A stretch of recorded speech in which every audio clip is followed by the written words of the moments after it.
Hey, let me show you how you can use memory cards on the Samsung A37 5G and transfer data between your phone and the memory card. So as you know, on this smartphone, there's no dedicated SD card slot.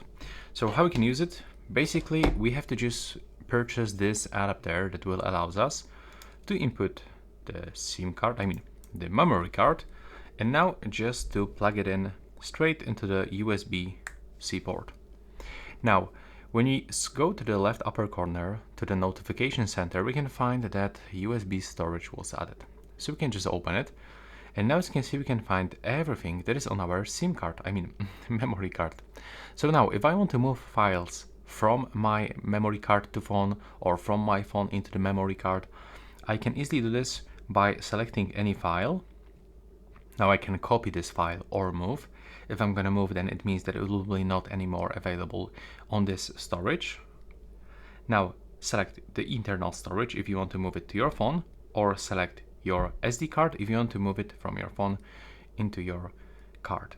Now go for this folder that you want to put this file. For example, this is the picture, so I'm gonna put it into the pictures, click to copy here, and now the process is finished. And that's how you can actually do this. If you want to move this from your phone, open the My Files and just simply go for the internal storage and move anything that you want to your USB storage, in this case memory card.